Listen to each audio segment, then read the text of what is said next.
America భయపడుతున్నంత జరుగుతోందా? వాస్తవంగా చైనాని భారతదేశం control చేస్తుంది.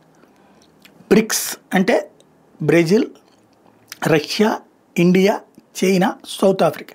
ఇప్పుడు ఇందులో దాదాపుగా 12 దేశాలు టోటల్గా 15 దేశాలు అడిషనల్గా యాడ్ అవుతున్నాయి. అన్ని దేశాలు బ్రిక్స్లోకి రావడానికి సిద్ధపడుతున్నాయి.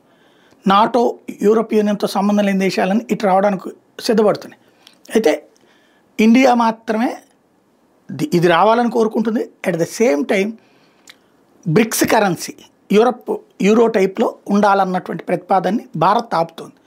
లేదా తమ కరెన్సీ అయినటువంటి యువాన్లలోనో రూబెల్స్లోనో వ్యాపారం చేయించాలి అందరితో, తద్వారా డాలర్తో సమానంగా తమది రావాలి అన్నటువంటిది చైనా వాడి ప్రయత్నం, రష్యా వాడి ప్రయత్నం.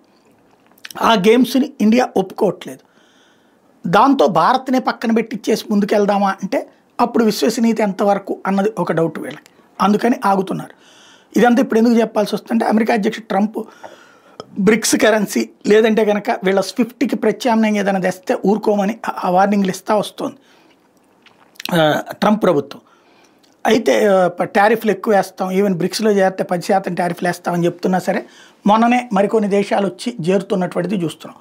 ఇప్పుడు వచ్చేటప్పటికి త్వరలోనే డాలర్కి ప్రత్యామ్నాయం, డాలర్ మీద ఆధారపడడానికి ప్రత్యామ్నాయం ఆలోచిస్తామంటూ కవ్విస్తోంది చైనా.